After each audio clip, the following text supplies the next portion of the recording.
जालना महानगरपालिकेच्या उमेदवारांकडून निवडणूक प्रचार जोमात सुरू असून प्रभाग क्रमांक 7 मध्ये अपक्ष उमेदवार विष्णू वाघमारे यांची प्रचार रॅलीमध्ये शेकडो नागरिकांचा सहभाग।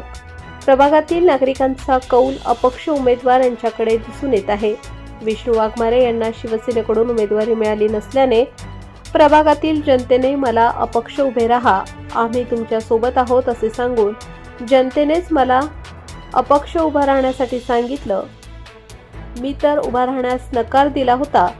जसे की प्रभागातील नागरिकांना शिवसेनेकडून तिकीट मिळालं नाही हे माहीत होताच लोकांच्या डोळ्यात अश्रू अनावर झाले आणि त्यांनीच मला उभं राहण्यास समर्थन देत आम्ही तुमच्या पाठीशी आहे, तुम्ही लढा, आम्ही सोबत आहे।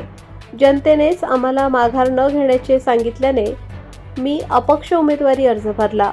शिवसेनेकडून मला उमेदवारी मिळाली नाही म्हणून हे पाऊल उचलावे लागले आणि मी पहिल्यापासूनच या प्रभागात विकास करत आलो आहे।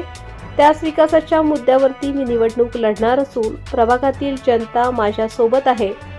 प्रभागांमध्ये हॉस्पिटल, तरुणांसाठी जिम आणि महिलांसाठी गृहउद्योगासाठी आम्ही काम करणार। तसेच मी आश्वासन बादमध्ये देतो, काम पहिले करतो। माझ्याबद्दल सांगायचं झालं तर जनताच तुम्हाला सांगेल, आश्वासन देणारा माणूस नसून काम करणारा जनसेवक आहे असे यावेळी माजी नगरसेवक तथा प्रभाग क्रमांक 7 अ चे अपक्ष उमेदवार विष्णू वाघमारे यांनी प्रबंधभूमीशी बोलताना प्रतिक्रिया दिली आहे। प्रबंधभूमी महाराष्ट्र न्यूजसाठी जालना प्रतिनिधी सुनील भारती, जालना। काय सांगसाल, प्रभाग क्रमांक 7 मधून तुम्ही या महानगरपालिकेची निवडणूक लढतायत, मोठा जनसमुदाय तुमच्या सोबत दिसतोय, कसा प्रतिसाद तुम्हाला मतदारांचा दिसतोय? कसा प्रतिसाद का जनतानेच मला उभा केलेला आहे। बर, की मी तो वापिस घ्यायच्या मागं होतो।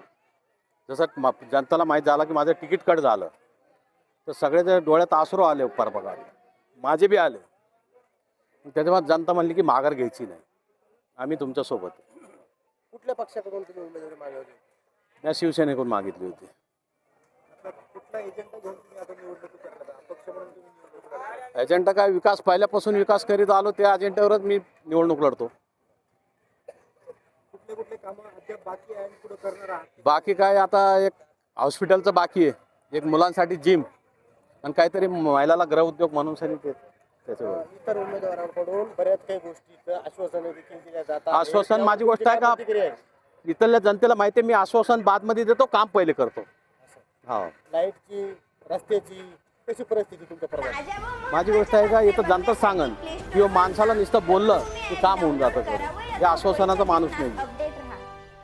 विष्णू भाऊ तुम आगे बढ़ो, हम तुम्हारे साथ। ताज्या व महत्त्वाच्या बातम्या बघण्यासाठी प्ले स्टोअरवर जा, प्रबंधभूमी ॲप डाउनलोड करा व या धावपळीच्या जीवनात अपडेट रहा।